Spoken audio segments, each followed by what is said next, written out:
vous pensiez indispensable à cette ville, elle se passera de vous. Imposteur! Putain de merde!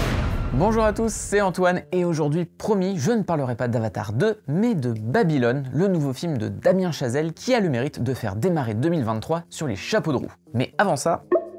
Avant qu'Antoine continue sur Babylone, je viens pas longtemps pour vous parler de Black River, une récente maison d'édition spécialisée dans les comics qui possède quelques petites pépites si vous en avez ras-le-bol des super-héros de Marvel et DC. Alors d'abord, il y a Une étude en émeraude, l'adaptation d'une nouvelle du grand Neil Gaiman, l'auteur de Sandman ou de American Gods, qui pourrait être décrit comme le croisement entre Sherlock Holmes et l'univers de Lovecraft. Comme dans Sandman et la plupart de ses œuvres, Neil Gaiman puise directement dans la littérature, les contes et les légendes pour proposer une réinvention d'une étude en rouge d'Arthur Conan Doyle, le premier roman des aventures de Sherlock Holmes, dans lequel il rencontre Watson. Sauf que dans cette version, Watson a vu l'apparition d'un grand ancien pendant qu'il faisait la guerre en Afghanistan, et de retour à Londres, il suit le détective sur une enquête autour d'un étrange assassinat. Et j'en dis pas plus parce que ce serait vraiment gâcher le plaisir. Alors évidemment, de la part de Neil Gaiman, c'est très bien écrit et c'est très malin. La rencontre entre Sherlock Holmes et le mythe de Cthulhu fonctionne comme une évidence, et la narration s'est vraiment parfaitement renversé les attentes du lecteur ou de la lectrice au cours de l'enquête,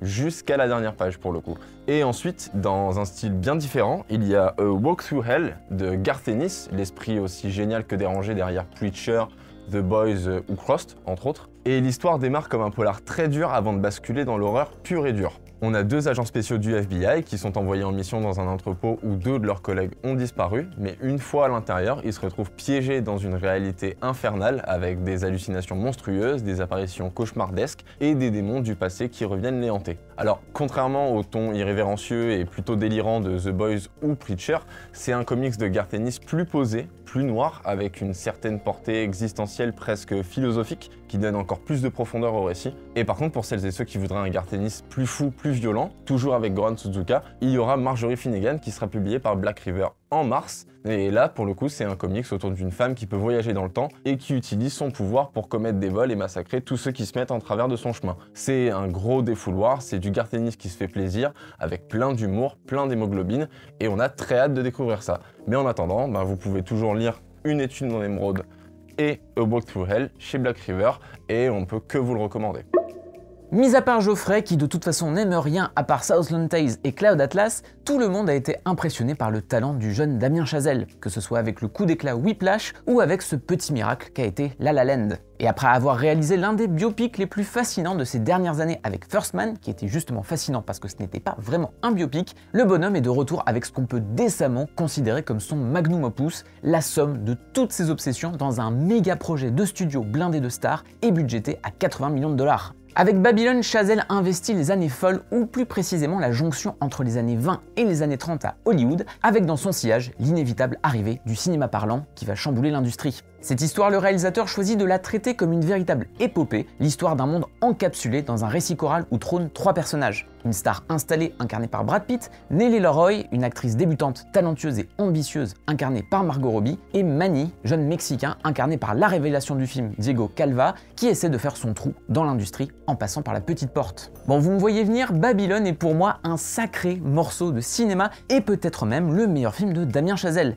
Mais je préfère prévenir, ça ne va pas plaire à tout le monde. On le voit d'ailleurs depuis la sortie américaine du film qui a énormément divisé, même si je dois bien avouer que ça fait pour moi partie de son charme. Non pas que je sois adepto débat stérile sur Twitter, faut pas abuser, mais cette réception prouve bien que Chazelle est allé au bout de sa démarche et qu'il a pris un risque conséquent, alors que le succès de La La Land aurait pu l'inciter à refaire en boucle le même film, comme Tim Burton depuis 20 ans. Et quand je parle de démarche jusqu'au boutiste, j'entends par là que Babylone est un pur concentré d'énergie et de chaos qui s'étend sur 3 heures. 3 heures qui ont pour introduction une immense scène de fête où la caméra ne sait plus où donner de la tête. Les travelling et les panoramiques s'enchaînent en essayant de tout capter, même si c'est purement impossible. Les corps s'entassent, dansent, hypnotisent, se droguent et se jettent dans des orgies, alors que la musique, une nouvelle fois magistrale de Justin Hurwitz, prend d'assaut le film et nos tympans avec sa rythmique endiablée, comme si on ne pouvait pas lui échapper. Ce n'est d'ailleurs pas un hasard si la caméra de Chazelle finit par contraster l'épique à l'intime dans un seul mouvement, alors que l'immensité d'un plan large se termine sur une trompette en gros plan qui devient soudainement un trou noir prêt à nous aspirer. Et c'est justement tout le sujet du film. Babylone traite Hollywood à la manière d'un ogre qui dévore tout sur son passage et qui se nourrit des rêves des individus pour le meilleur et surtout pour le pire. Le désert californien n'attend que d'être envahi, de voir sa frontière repoussée comme si c'était le nouveau Far West, ce que Chazelle investit avec panache lors d'une session où plusieurs tournages essaient d'évoluer en simultané. Les destins se croisent au milieu de cette frénésie qui n'existe que dans l'espoir de capturer un simple moment de magie. Il y a une beauté envoûtante de l'éphémère dans Babylone et le film le confirme par sa dimension hautement charnelle. Si Hollywood digère et recrache ceux qui choisissent d'entrer dans son temple, c'est aussi ce que font les personnages. D'aucuns pourraient trouver le parti pris de Chazelle grotesque, mais c'est justement ce qui l'intéresse, cette décadence, cette vulgarité qui oblige constamment à expurger, que ce soit par la sueur, le sang, le vomi ou même le caca d'éléphant, et je vous laisse voir le film pour comprendre ce que je veux dire. Tout ça est bien sûr épaulé par l'investissement des acteurs, en particulier Margot Robbie qui donne absolument tout ce qu'elle a, mais je trouve surtout fascinant à quel point Babylone confirme ce qui fait pour moi la spécificité du cinéma de Damien Chazelle. Et c'est tout simplement son ambiguïté, qui passe par les multiples interprétations thématiques que ces films offrent. L'expérience n'en est que plus viscérale et ludique parce qu'elle n'assène pas des réponses toutes faites, mais permet au spectateur d'y projeter ses propres interrogations, ses propres doutes et ses propres éléments de réponse. Chazelle propose une écriture et une réalisation suffisamment subtiles pour porter cette ambiguïté, au point même qu'on en vient à voir ou lire des interprétations totalement opposées de ses films. Et honnêtement, c'est super balèze, surtout pour un mec qui n'en est qu'à son 5e long métrage, et non, je ne suis pas du tout jaloux. Prenons l'exemple de La La Land pour étayer ça. Pour certains, c'est un brillant hommage nostalgique aux comédies musicales d'antan, dont il assume d'emprunter certains plans cultes. Et pour d'autres, c'est au contraire une œuvre beaucoup plus désenchantée, que ce soit au travers de ses numéros de danse volontairement maladroits ou de son faux happy end. La nostalgie est justement un piège, un puits à fantasmes qui se confronte au mur qu'est la réalité. Et au milieu, il y a les gens comme moi qui piochent un petit peu des deux côtés et voient en Chazelle un artiste tiraillé, qui dépeint des artistes tout aussi tiraillés, dont la soif pure d'art s'oppose toujours à une quête de gloire plus intéressée et à un système qui finit toujours par pervertir leurs idéaux. On pourrait même résumer la carrière de Chazelle à cette dichotomie coincée avec mélancolie entre l'émoi de la première fois qu'il faudrait réussir à recapturer et la désillusion qui s'ensuit la plupart du temps. Dans La La Land, ça passait par cette histoire d'amour raté qui a filé entre les doigts de personnages qui ont privilégié égoïstement leur carrière. Et dans Babylone, c'est à toute une époque de cinéma qu'il s'attaque, avec un émerveillement évident pour son sens de l'expérimentation folle, sans pour autant en faire une ode au c'était mieux avant. Le cinéma sait depuis longtemps mettre en scène sa propre illusion, voire sa manière impitoyable de broyer les rêves tout en embellissant cette chute dans les strass et les paillettes. Mais j'oserais dire que Chazelle va encore plus loin. J'en reviens à ce que je disais tout à l'heure sur Hollywood en tant qu'ogre sortant de son marais qui ingère et digère tout ce qui lui passe sous la main. Pour évoluer et se redéfinir, l'usine à rêve a besoin de tout casser, quitte à laisser sur le bas-côté ceux qui l'ont porté au nu. Là réside le cycle permanent d'une industrie qui fonctionne par à-coups et autres transitions difficiles, dont seule une poignée d'élus ressortent grandis avant de transformer cette trajectoire en histoire triomphale.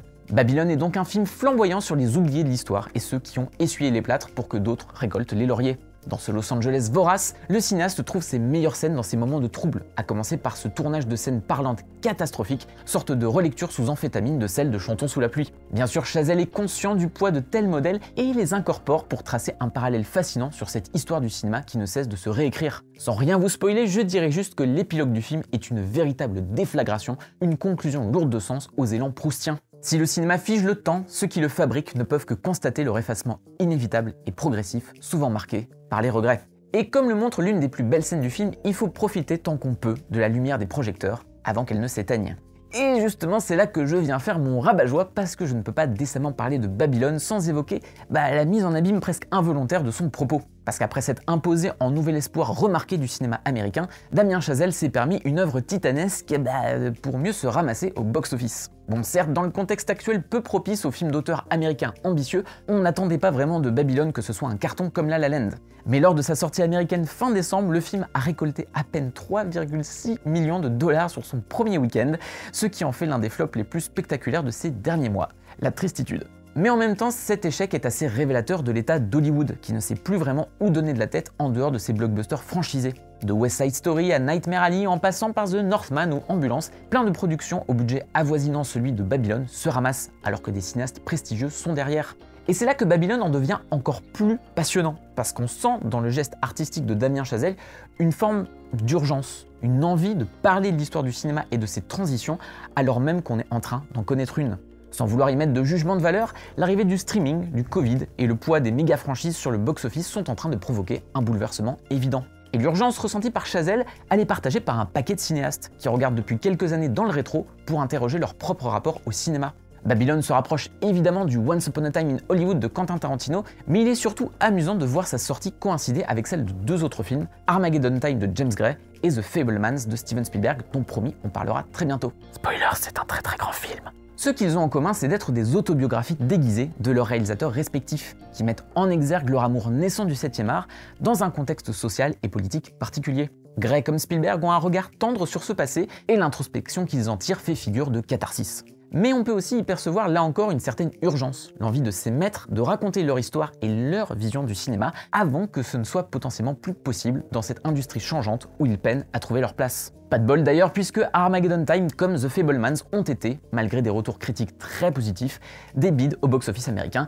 Et oui, je sais, ça pique. En tout cas, Babylone possède ce même lâcher-prise, cette jetée à corps perdu dans un projet suicidaire, et on ne peut que saluer la volonté de Damien Chazelle d'aller au bout de cette logique. Donc s'il vous plaît, allez le voir au cinéma, ce sera votre bonne action citoyenne de ce début d'année.